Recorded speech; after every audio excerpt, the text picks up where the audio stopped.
Indigenous sovereignty can be made to work. Tishusta, Slandak Nelchina. I'm Stephanie Carroll. I'm Atna from the native village of Kludika along the Copper River in Alaska. And I'm joining you today from the traditional and ancestral homelands of the Tanatham and Pasquayaqui peoples here in what's known as Tucson or Tucson, Arizona. And I apologize, but I'm going to turn off my video while I share slides to save some bandwidth. So I'm going to move towards that.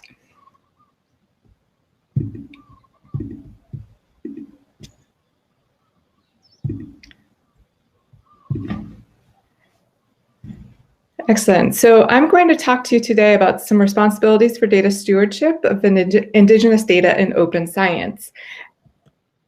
I'm going to walk through centering rights and interests, so talking a little bit about the foundations of Indigenous data sovereignty and Indigenous data governance. I'll also speak to operationalizing the care principles for Indigenous data governance, as well as some research work around informing practical policy changes across institutions. So those include tribes, federal environmental science entities, and universities. So I'll begin by giving a brief definition of what are Indigenous data. So Indigenous data are information, knowledge in any format that impact Indigenous peoples, nations, and communities at both the collective and individual levels. We can think about Indigenous data in three overlapping buckets: data about resources and environments. So these are data about land, water, sacred sites, territories, plants, data about us as individuals, as people. So the administrative data about us, legal, health, social, commercial, corporate, other types of data about individuals. And then data about us as nations, as collectives. So traditional and cultural information, histories, literature, belongings. And so these all constitute Indigenous data. Within this framework, Indigenous data sovereignty is the right of Indigenous peoples and nations to govern the collection, ownership, and application of these data. Indigenous data sovereignty derives from inherent rights to govern people's lands and resources, and finds genesis in traditions, roles, and responsibilities that have been in Indigenous communities since time immemorial. We position Indigenous data sovereignty within a human rights framework.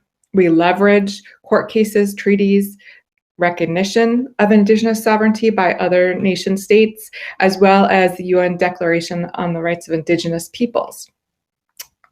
Knowledge belongs to the collective and is fundamental to who we are as Indigenous peoples. And this is really the foundation of Indigenous data sovereignty.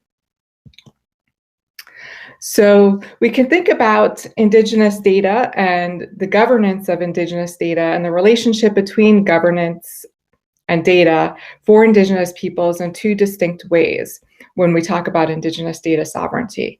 So Indigenous nations need data for governance, for nation rebuilding, for making decisions, and for benefiting societies in ways that align with the values of those communities. And at the same time, Indigenous nations are exercising their right to govern that data. And so there is an interactive loop of data rebuilding and nation rebuilding. So rebuilding governance systems as we are rebuilding data systems and access to and control of Indigenous data. And so these are both really companion pieces that are important as we think about the data realities for Indigenous peoples today. And so Indigenous data today in the age of open data, big data, open science faces a lot of challenges. And so from a very kind of grounding perspective, every Indigenous community has vast collections of tangible, intangible cultural material, knowledge, data that are held external to those nations. So they are in archives, museums, repositories, online databases, you name it. And there are significant pieces of information about these collections, including individual and community names, proper provenance, that are missing from these data. And by and large, Indigenous peoples and communities are not the legal rights holders. So we find ourselves in these situations where there are issues of responsibility and ownership, as well as incomplete and significant mistakes in the metadata, which continue into the digital lives of this material. And at the same time, while we have all of this large quantity of data that have all of these challenges with them, we have more and more data being created every day. And there are a significant amount of researchers and others who are collecting Indigenous specific data and samples from communities, more so now than ever before. And so we really see this need for creating policies and practices and data infrastructures to address the significant quantity of data that already exist, as well as all of the data that are being created and added to this vault of data that already are there. And so in order to work towards equity and work towards recognition of Indigenous rights, we need to begin to think about how do we strengthen and enhance data relationships between tribes who are governing their own tribal data within their own environments and data stewards who are caring for Indigenous data that are in these other collections and data sets and repositories. And so I'll talk a little bit about that today. I want to lay the foundation too of some of the work that's going on to address really strengthening these relationships. And so what we see today is about 5 years into the coining of the term Indigenous data sovereignty, which recognized a right that's been there since time immemorial, is this commitment across the globe.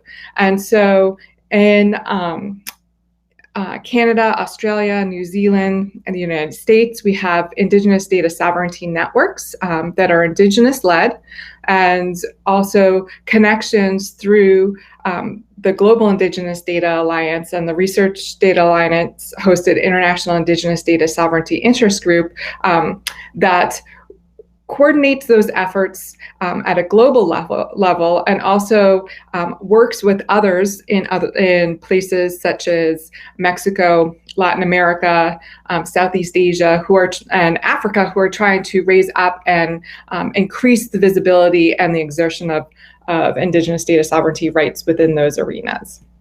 And so the Global Indigenous Data Alliance is an international network that advances Indigenous data sovereignty and governance and advocates for data for the self-determined well-being of Indigenous peoples. And so really begins to set forth policy and practice expectations at a global level.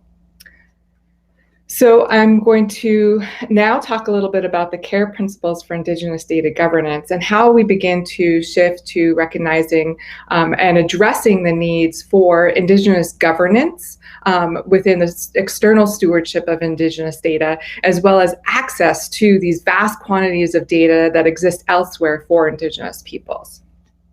And so as big data, open science, advance to increase access to complex and large data sets for innovation, discovery, and decision-making, Indigenous peoples' rights to control and access their data within these environments remain limited.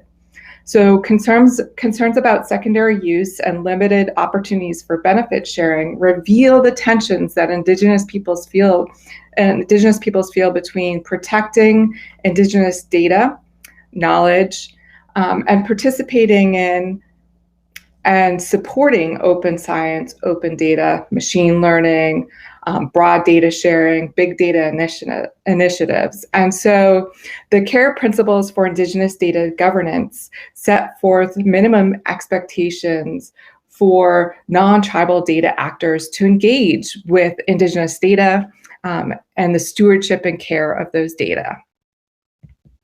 So the CARE principles are collective benefit, authority to control, which recognizes the inherent rights of Indigenous peoples and their interests in data, responsibility, meaning the responsibility that those working with Indigenous data have to use and support stewardship of that data in ways that support Indigenous people's self-determination and collective benefit. So in ways that support collective benefit and authority to control. And ethics, which is a real centering and focusing of the ethics that guide data policy practice and use that are in alignment with Indigenous people's rights and well-being and their values throughout the data lifecycle and across data ecosystems. So one of the things that's really important, and especially as we think back and reflect upon these vast quantities of data that exist in external holdings that are missing critical pieces of metadata such as provenance, protocol, and permissioning, is that we really want to be able to see the care principles applied to Indigenous data. So those are really focused on the people and purpose behind data, but also we need data to be fair for Indigenous peoples. We need data to be findable, accessible, interoperable, and reusable. And so the care principles are addressing, as I said, the people and purpose, and are companion to these other data principles that are out there that are really concerned with the attributes of data themselves. And sometimes I hear people talk about fair and care almost being in tension. But the truth is that Indigenous people, both internally in their own data systems and externally within all of these other types of data collections, need data to be fair as well. Otherwise, access to that data is limited, and we don't even know where those data exist. So one of the most important things is how do we move from these high-level principles that set forth these guiding expectations to policy and practice? And where can Indigenous data governance be put into practice? And so we talk largely about how we leverage or work within the bounds and external to the bounds of law. So we utilize the UN Declaration on the Rights of Indigenous Peoples. We think about how the US Common Rule for Human Subjects Research does or does not serve Indigenous peoples, and how tribal regulations and codes can push forward and benefit so that data and research are aligning with Indigenous values and vision. And but you know, sometimes when you talk about data and you talk about Indigenous rights to data, there's a real large focus on, well, what's the law? How do we work within Indigenous intellectual and cultural property rights and law frameworks? But it's really important to understand that many of the real opportunities for action and for growing and enhancing those data relationships are extra legal. They occur within these spheres of policy, ethics, and infrastructure. So how do we change institutional guidelines and create new standards and ways of interacting within that policy? What kind of ethics, both trainings and tools can be utilized to enhance those relationships? And how do we need to change infrastructure? What spaces do we need to make for metadata within repositories? How do we set forth standards for provenance? And so what I'm going to do right now is talk through a little bit of that and focus a lot on the policies and guidelines portion today.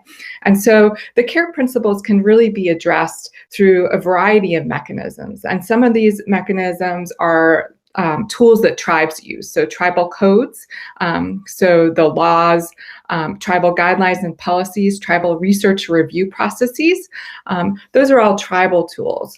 And then there's tools within other institutions. So those other institutions, institutional guidelines as well. So recently what we've seen at the Australian Institute for Aboriginal and Torres Strait Islanders Research in Australia, so a government entity, has set forth a new code of ethics, which is required and being implemented over the next year. And it has strong language and expectations around sovereignty rights for data, and implementation of both the care and fair principles.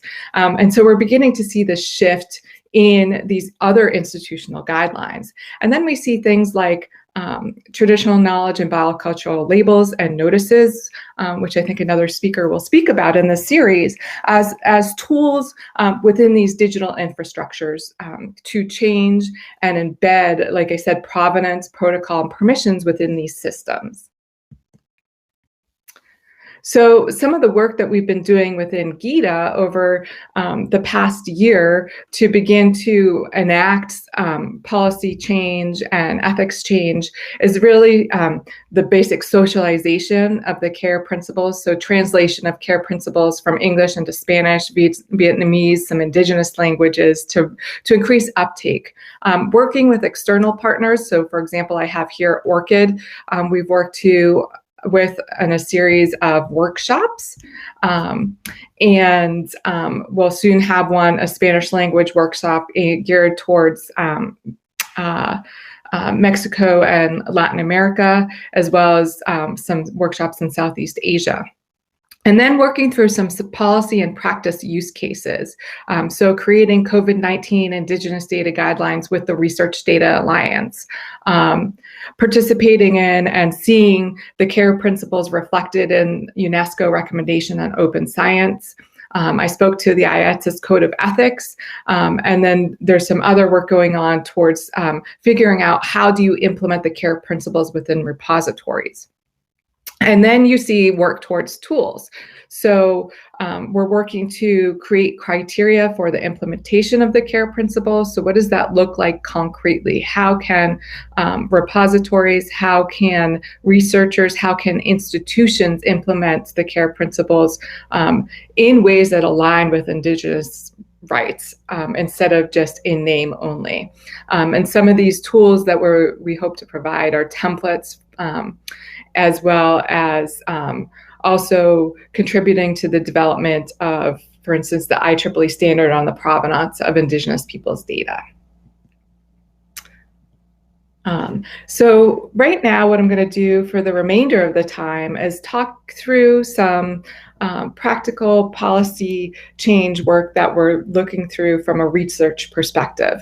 And so I'll provide some background on the framing of this research and talk about 3 ongoing and really interwoven research projects that we have at my research group called the Collaboratory for Indigenous Data Governance, and how those move towards and support change in standards for relationships around data stewardship for Indigenous peoples. So I'm going to walk through 3 kind of framing background slides here and say that we rely on a lot of the material that was put out from the SING consortium. From Claude All, really looking at their framework and focusing in on the core elements for promoting ethical research. So starting with the recognition of sovereignty and thinking through existing regulations that exist that support sovereignties. And then really adhering to making sure that ethics are throughout the process, and that all of the steps of thinking through how do you create reciprocity, beneficence, equity, and respect, and think about them as core components of every step of the research process. So from the initial relationships that you have with communities to coming up with a research question and towards the actual research process itself and the depositing of data wherever you may deposit that. How do you think through those and make sure that you're addressing them at every step of the way? We also, and it is important to understand what tribal institutional review boards are and their research oversight. And so there are about 3 buckets of tribal review processes that exist. So tribal nations have different review processes that they may or may not support. So there are tribal, here in the US, tribal IRBs. So those are federally federal IRBs, and those many of those are reviewing human subjects research, and some of them also review other research as well. Tribes also have their own research review boards or other research processes that external researchers must go through. Sometimes they're at a tribal historic preservation office or within an environmental department, education department. Some tribes may have 3 different processes depending on what your research is. But those are all resource heavy. They need people, they need money, they need time. And so some tribes rely on other institutions to conduct research review for them. So sometimes those are tribal colleges who review on the behalf of tribes. There are a handful of those. Sometimes those are tribally based or focused organizations or departments. And so sometimes there's intertribal entities. So for instance, in California, in New Mexico, and in Alaska, we see intertribal research review boards. And then the Indian Health Service does review and in some of its areas for research for indigenous communities. And then we also have the research context of the nation states. And so a couple years ago, led by Nanaba Garrison out of UCLA now, we conducted regulatory oversight. And one of the most important things for us here in the US to reflect upon is that if you look at this table, even briefly, these gray areas are areas where our US common rule does not meet the expectations for instance, community engagement and protocol development or community engagement before collection of samples. And also does not meet the expectations for ongoing research updates to participating communities. And so we know that our common rule here was changed very recently, and so laws take a long time to change. And so the opportunity here, while we see the gray indicates challenge, what the real opportunity is, how do we leverage this to make changes within other institutions? So to bolster tribal research review processes or tribal laws around research and data, to increase both university and other research entities' responsibilities and guidelines to engage with Indigenous peoples throughout the research and data processes. And so following up on that, the team largely that participated in that project also wrote a paper looking at the rights, interests, and expectations for unrestricted access to Indigenous genomic data, and really emphasized a couple things. Is that we really need to be building trust, and how do we build that trust? Part of that comes through enhancing accountability, as well as consulting with and really having these relationships with tribal nations to uphold their rights to provide a process for oversight of data and biospecimens. And one of the important concepts here is, which you're beginning to see recognized more widely in the United States, is that while some tribes have really discrete and written out either research review processes or processes around biospecimens, that they're in the minority, and a lot of tribes don't. But since they don't, it does not negate their right to say how that happens. And so we need to enhance accountability for these external data actors to broaden their responsibilities around that engagement with tribes. And all of this is really to improve equity and benefit sharing within the realms of data, and here specifically genomic data. So I'm going to move now. So those pieces are really frameworks, and I'm going to talk about 3 ongoing research projects that we have that weave together, looking at how do we begin to set standards for and for institutional change within both tribes and elsewhere to enhance these relationships for data stewardship. And so one of the projects that we have, which is funded by the National Science Foundation, it's called the Indigenous Data Stewards Study. It is a postdoctoral fellowship for Dominique David Chavez, who works with me and with our lab, and she is at Colorado State University. And looking at what are the key values and principles that reflect effective and ethically responsible Indigenous research practices, and to what extent are they represented in the codes of ethics and guidelines for federally funded research impacting Indigenous lands and communities. And so Dominique is in the top center here, and I'm just going to point out here, this is part of our Indigenous Advisory Research Council. Flanking Dominique are our two undergraduate researchers.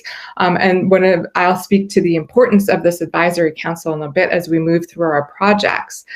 So for this project, we're looking at the factors and indicators that represent effective and ethically responsible research practice in Indigenous communities, and then how these are represented in the codes of ethics and responsible research guidelines that U.S. federal agencies have for provision to tribal agency and academic researchers.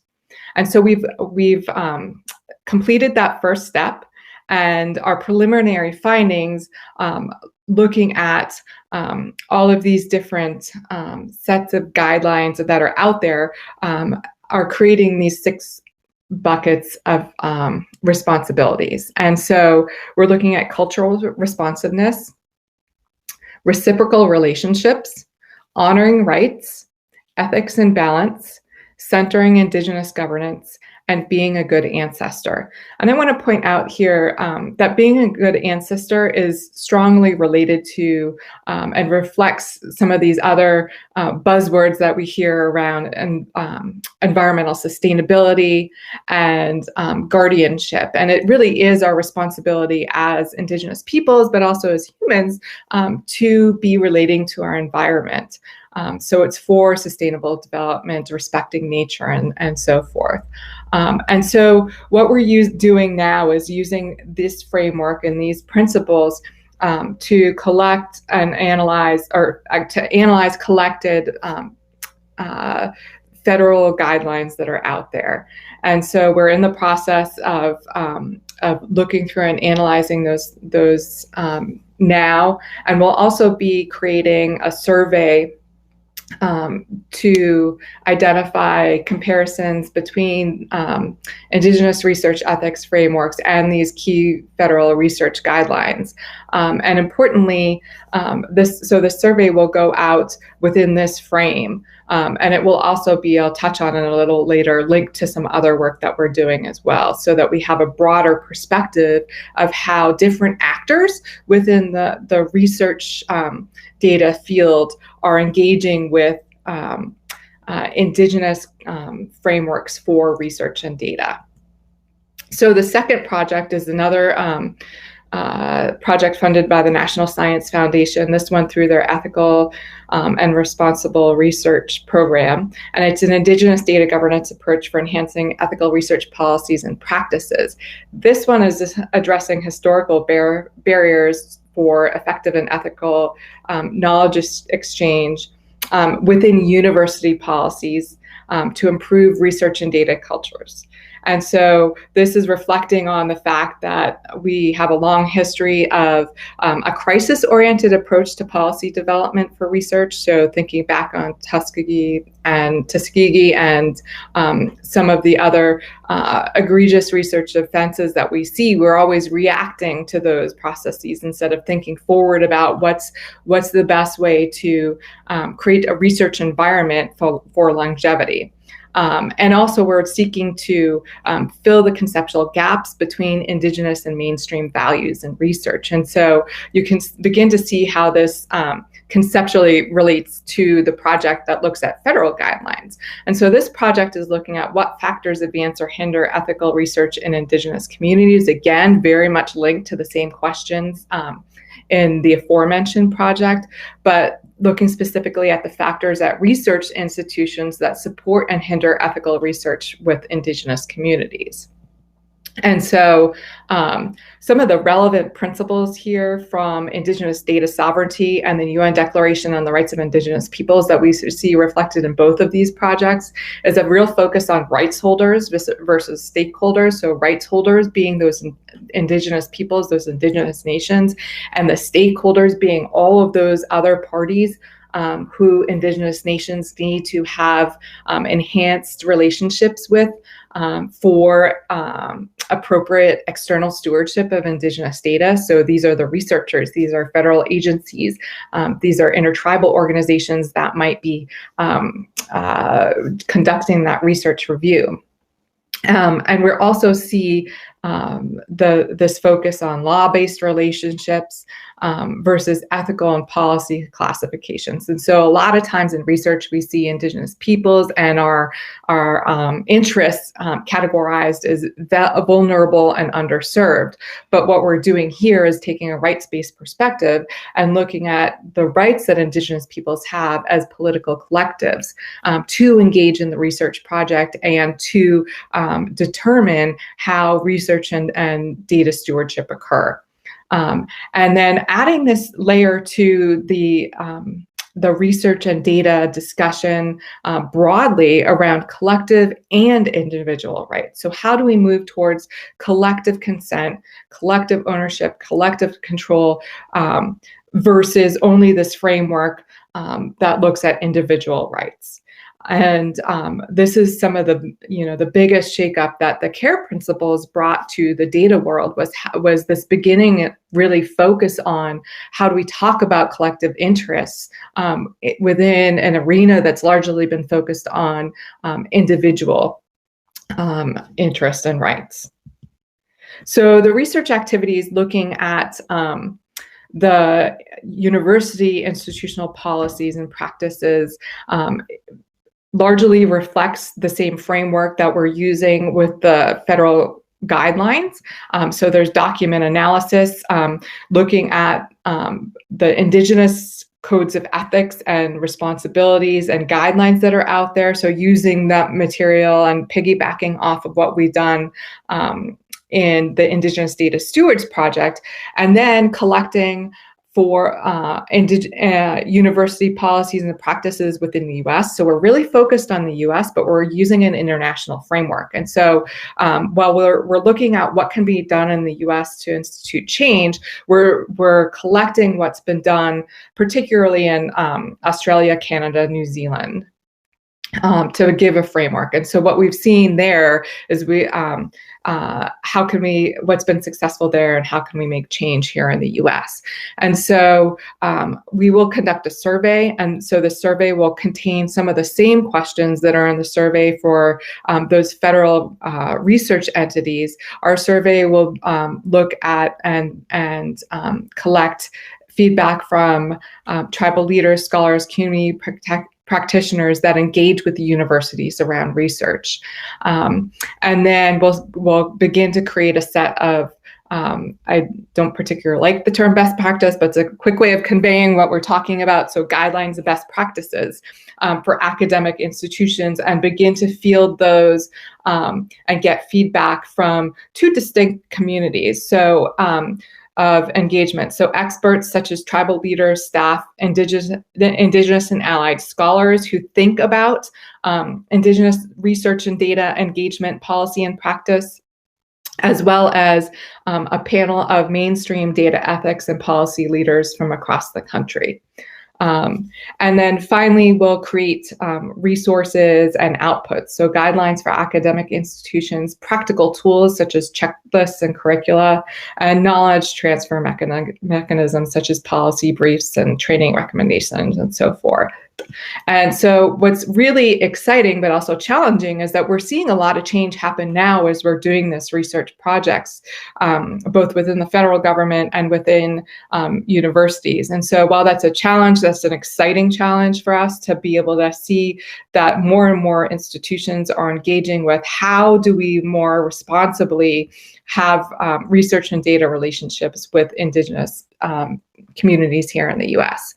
I want to note that our research team has overlap. So our primary research is led by Ibrahim Garba, who is an assistant professor at the College of Public Health with me. But we have Dominique is co-PI on this project, and so we see overlap with the other Indigenous Data Stewards project, which is her postdoc project.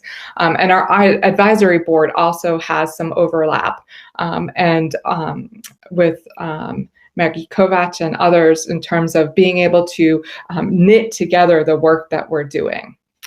And then the final project I just want to touch on is some work that we're doing looking at Indigenous self-determination and U.S. research governance. And so what we're looking at are tribal codes.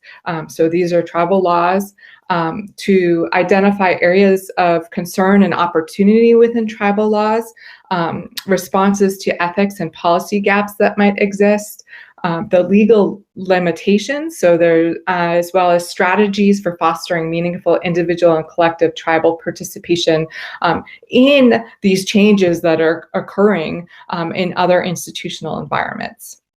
And so this project looks at publicly available documents, so 22 tribal research or institutional review board codes, 5 tribal colleges or university research IRB codes, and 3 regional tribal IRBs. And so these regional and tribal college ones are the regional and tribal college entities that review research on behalf of tribes. So the tribes have designated them as the ones who review.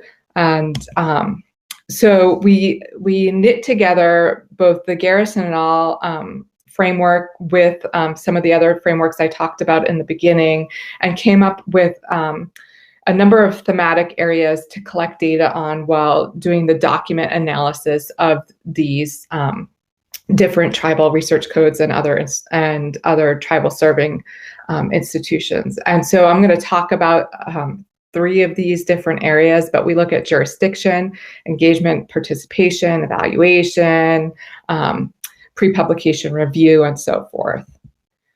So importantly, in terms of data and research review, many of these, when we're looking here, this is the preliminary analysis of 15 of these codes, of the tribal codes themselves.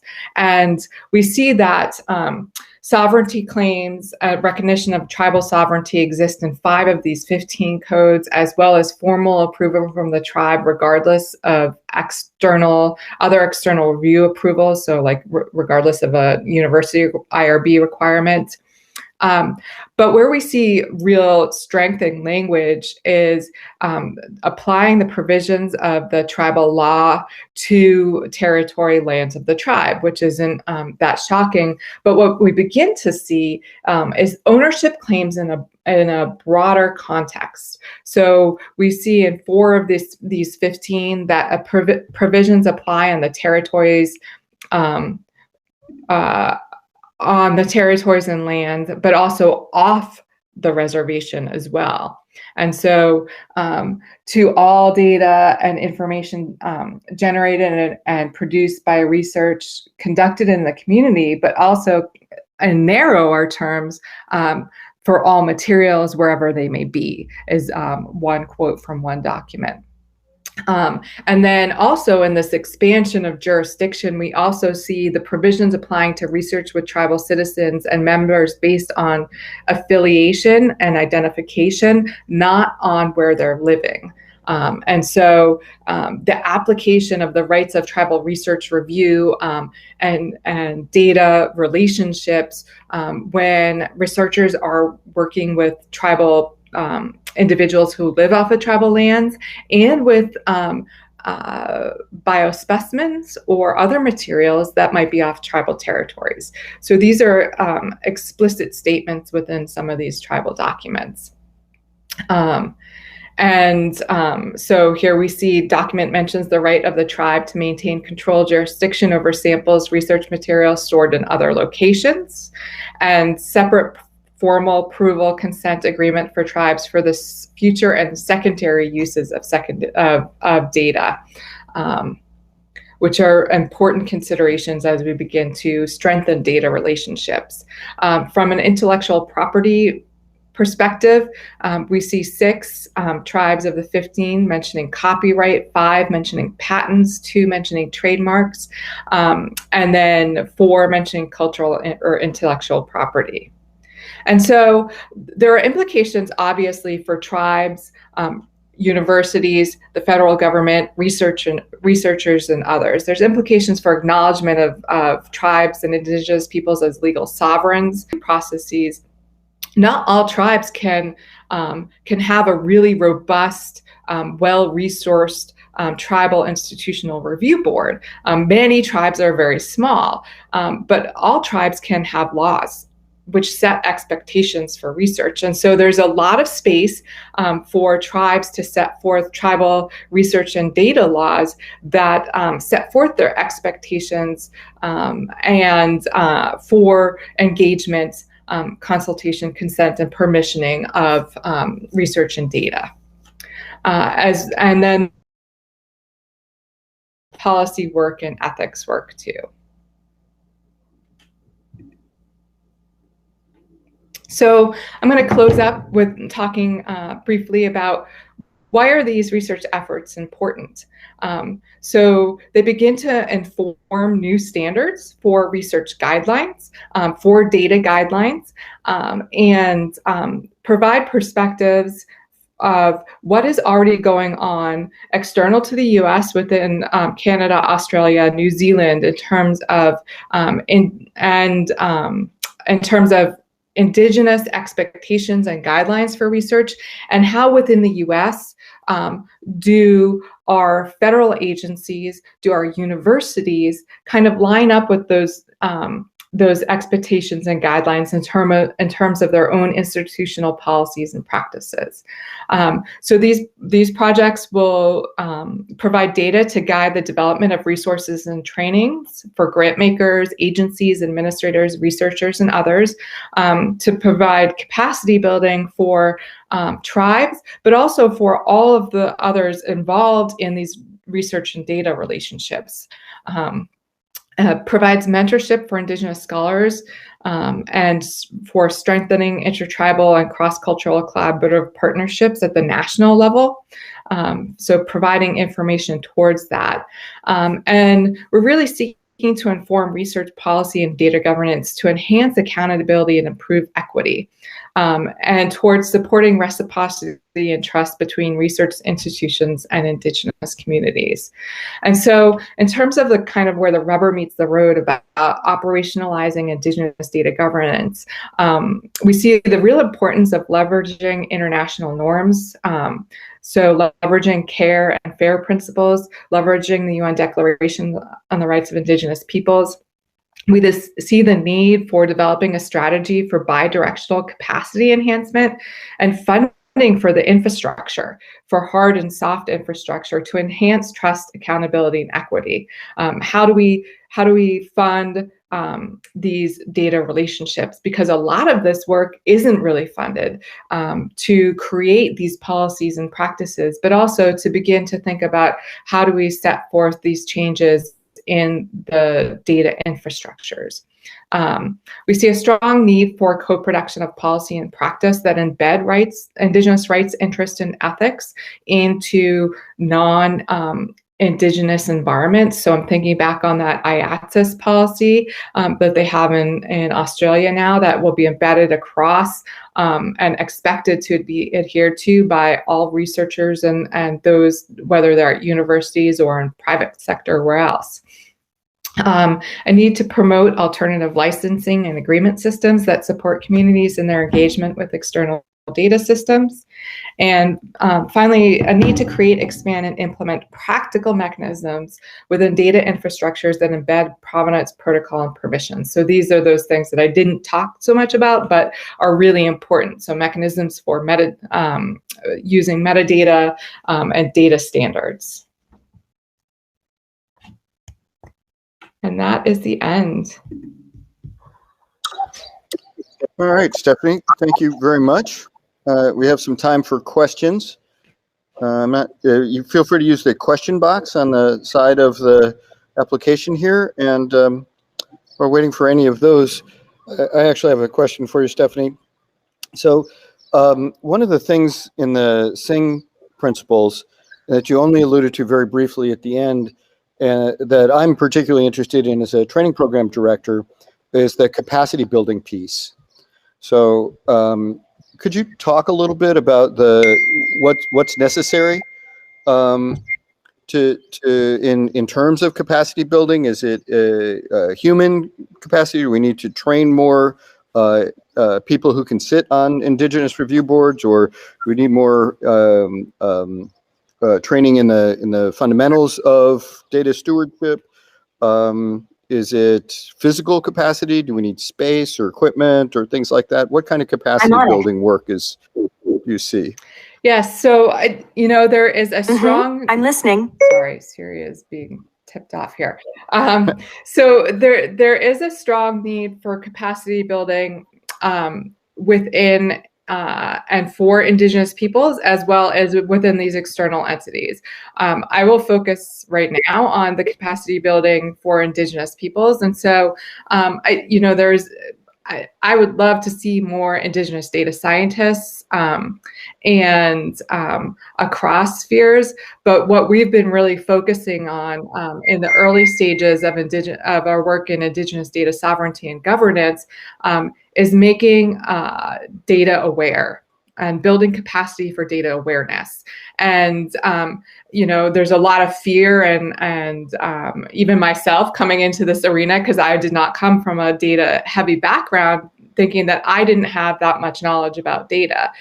But we all interact with data on a daily basis, right? Multiple times a day, no matter what we do. And so building awareness within Indigenous scholars, but also within practitioners in Indigenous communities and Indigenous leadership, to be able to ask the right questions about how Indigenous data are being managed and stewarded elsewhere, and how we can increase access to those data.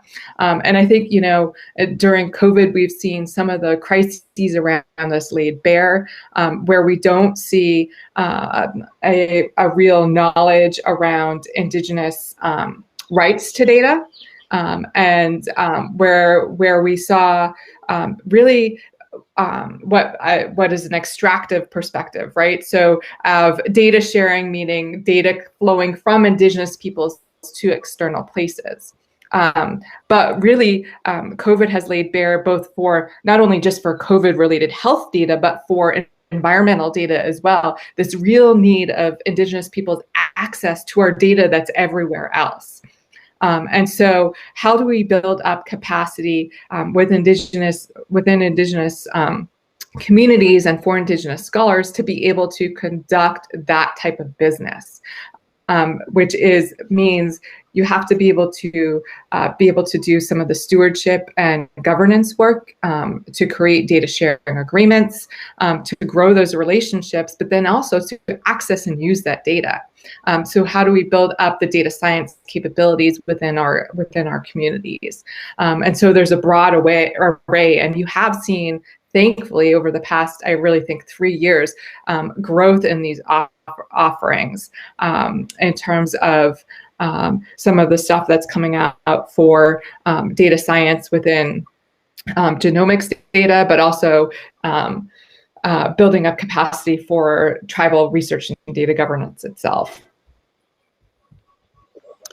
Yeah, those are critical things. I guess one of the things that comes to my mind is if we're really serious about benefit sharing, which I think is a really lovely way to characterize, where open data falls short, is it's not just about the openness of the data, but it's about who benefits from the data and the use of the data.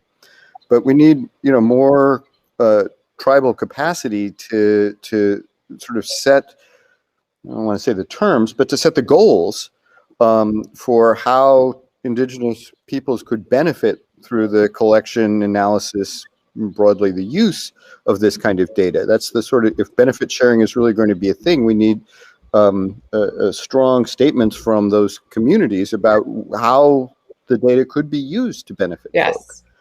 And so that's the piece that I think the capacity building part within tribal communities is so critical for. It definitely. So I'm kind of looking for direction about what are some places that might be productive in the relatively near future. Ideally there'd be a ton more Indigenous PhDs, and they would all drive research programs, and that would fix this. But until we get to that moment, how should we progress? I think some of it is around figuring out the relationships around already existing data and data that tribes want to access, and working out those relationships. And I know that you have Maui Hudson coming on in some time to talk about how do we identify and protect, but also promote the use of data that aligns with these, the visions of what benefits are, right? And some of that is really strongly tied to how do we identify Indigenous data? And how do we then make sure that those data have the ability to have provenance, protocol, and permission linked to them? Because too often our data are out in these other data sets benefiting somebody else, right? And that's largely how it is for all of us anyways, but it's for Indigenous data, it's very much that way. And I think you see more interest in Indigenous data externally. So how do we build up and make sure that we're linking data to these broader visions that Indigenous communities have? And so that is this kind of true talk about what data are. So just building up that data literacy within communities. And I think in the short term, that's some of the nuts and bolts work that can be done, because, and I say this, if we think about data as our relations to which we have responsibilities, and we think about data as knowledge and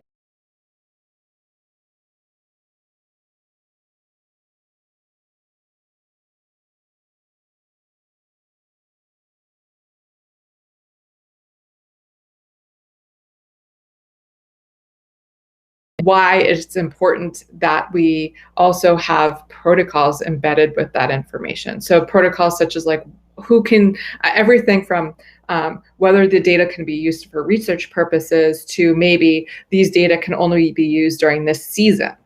And how do we begin to link those into the data system so it goes, follows the data across the data life cycle.